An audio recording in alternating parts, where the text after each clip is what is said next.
Bismillahirrahmanirrahim. Assalamualaikum warahmatullahi wabarakatuh. Waalaikumsalam. Selamat pagi, salam sehat dan salam sejahtera untuk kita semua. Selamat pagi. Baik, kembali lagi kita mengucapkan syukur kepada Tuhan Yang Maha Kuasa berkumpul di dalam ruangan ini untuk melaksanakan kegiatan observasi kepala sekolah dengan indikator pilihan membantu perencanaan pembelajaran. Mengikuti ritual yang saya bawakan dalam acara Katolik. Dalam nama Bapa dan Putra dan Roh Kudus. Selanjutnya kita masuk ke acara inti atau kegiatan inti kita pada hari ini adalah mendengarkan penjelasan yang lebih detail yang akan disampaikan oleh Ibu Kepala Sekolah kita. Selamat pagi Bapak Ibu Guru semua. Selamat pagi. Assalamualaikum warahmatullahi wabarakatuh. Waalaikumsalam warahmatullahi wabarakatuh. Salam sejahtera, salam sehat buat kita semua. Biasa mengajak kita untuk mengucapkan syukur kita karena pada kesempatan hari yang cerah ini kita dapat berkumpul kembali di ruangan ini guna mengadakan kegiatan yang sangat penting, yaitu observasi kepala sekolah dengan indikator pilihan memandu perencanaan pembelajaran. Untuk itu saya langsung saja. Yang pertama itu menyampaikan beberapa paparan materi. Target perilaku pilihan kepala sekolah, yaitu kepala sekolah memimpin diskusi dengan fokus pada pencapaian tujuan yang ditetapkan secara efektif dan efisien. Ini ada perilaku yang dianjurkan dan perilaku yang tidak boleh dilakukan. Perilaku yang dianjurkan mendengarkan kontribusi peserta dengan saksama dan merespon atau menindaklanjutinya secara. Kita masuk pada paparan materi itu tentang perencanaan pembelajaran.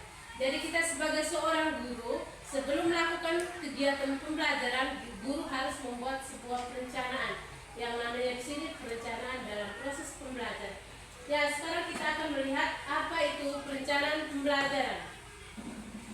Perencanaan pembelajaran adalah proses yang sistematis untuk merencanakan dan menyusun kegiatan pembelajaran agar mencapai tujuan yang telah ditetapkan. Mengapa perencanaan pembelajaran itu penting bagi seorang guru? Yang pertama itu kan proses pembelajaran, agar dalam setiap pembelajaran itu dapat terarah. Yang kedua, memfasilitasi pengajaran yang terstruktur. Dalam kurikulum Merdeka ada 7 tahapan proses pembelajaran dan asesmen. Yang pertama, menganalisis capaian pembelajaran untuk menyusun tujuan pembelajaran dan alur tujuan pembelajaran. Kedua, 6 laporan kemajuan belajar. 7, evaluasi pembelajaran dan asesmen. Rencana pembelajaran dalam kurikulum Merdeka yang pertama kita harus apa? Jadi CP yang sudah diberikan dari kementerian itu kita harus menganalisis sesuai dengan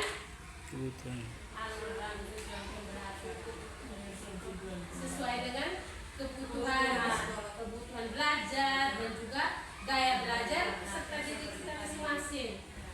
Setelah kita menganalisis CP, kita membuat yang kedua asesmen diagnostik. Jadi pada awal semester itu kita harus menyusun, setelah kita membedah CP, kita harus menyusun asesmen diagnostik. Itu untuk apa? Mengapa kita harus menyusun asesmen diagnostik?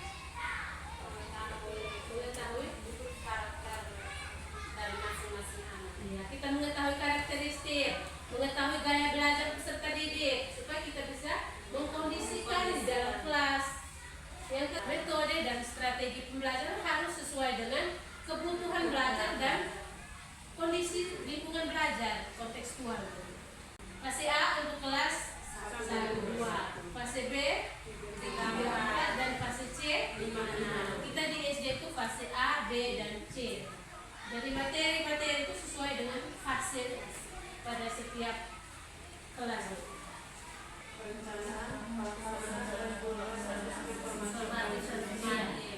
Perencanaan pelaksanaan dan pengolahan.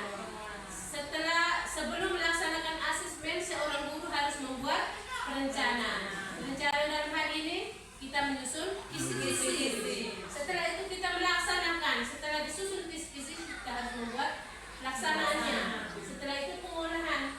Setelah anak mengerjakan asesmen, guru harus mengolah nilai sebagai satu pelaporan untuk kemajuan belajar peserta didik. Jadi itu asesmen itu ada formatif dan sumatif. Jadi penilaian dalam kurikulum Merdeka itu penilaian awal untuk asesmen diagnostik selama belajar dan juga setelah belajar. Jadi asesmen itu yang kita buat setelah sebagai bahan untuk pelaporan kemajuan belajar peserta didik. Dan tahap yang terakhir, evaluasi pembelajaran dan asesmen. Mengembangkan sepenuhnya alur tujuan pembelajaran dan atau perencanaan pembelajaran. Yang kedua, mengembangkan alur tujuan pembelajaran dan atau rencana pembelajaran berdasarkan contoh-contoh yang disediakan pemerintah.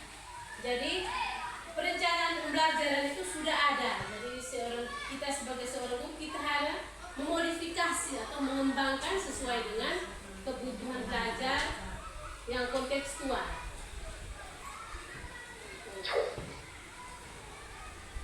Ya, dalam kurikulum Merdeka kita lebih mengenal dengan istilah modul ajar. Apa itu modul ajar? Itu merupakan satu jenis perangkat ajar dalam kurikulum Merdeka yang dirancang secara lengkap dan sistematis. Kriteria modul ajar. Yang pertama, modul ajar itu harus esensial. Pemahaman konsep dari setiap mata pelajaran melalui pengalaman belajar dan lintas disiplin. Yang kedua, menarik, bermakna, dan menantang. Prinsip-prinsip dasar dalam menyusun modul ajar. Yang pertama, karakteristik, kompetensi, dan minat peserta didik di setiap fase harus sesuai dengan karakteristik dan minat belajar peserta didik di setiap fasenya.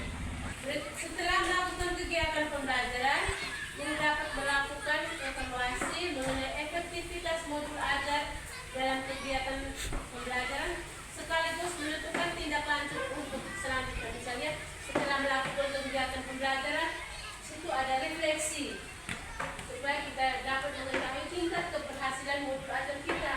Dilihat dari tingkat keberhasilan peserta didik berdasarkan hasil asesmen yang sudah dilakukan oleh Bapak Ibu guru. Mengenai identitas sekolah, kompetensi awal, profil pelajar Pancasila, sarana dan prasarana, target peserta didik, model pembelajaran yang digunakan. Yang kedua, kompetensi inti. Komponen inti dia itu menyangkut tujuan pembelajaran, pemahaman bermakna. Ketiga, lampiran. Itu ada lembar kerja peserta didik, itu sering digunakan juga. Glosario, daftar pustaka. Kata-kata sulit ya, glosario, kata-kata yang sulit. Sekarang kita masuk pada sesi yang kedua, yaitu diskusi ya. Diskusi dengan pertanyaan penuntunnya, mengapa seorang guru harus membuat perencanaan pembelajaran? Nah, pada kesempatan ini saya memberikan kepada Bapak Ibu guru untuk memberikan refleksi pembelajaran tentang pentingnya perencanaan pembelajaran. Kita tidak membuat perencanaan pembelajaran. Tidak sesuai dengan pengalaman dan proses pembelajaran di kelas, karena seorang guru memang harus melakukan pelajaran sebelum proses pembelajaran berlangsung, karena sangat penting salah satunya. Terus keduanya, yang kedua adalah biar lebih terarah, karena kalau misalnya kita melaksanakan proses pembelajaran tanpa perencanaan pembelajaran terlebih dahulu, maka kegiatan itu tidak mungkin terarah. Dan seorang guru sebelum mempersiapkan diri untuk memaparkan sebuah materi di dalam kelas, dia harus membuat sebuah modul pembelajaran untuk mengarahkan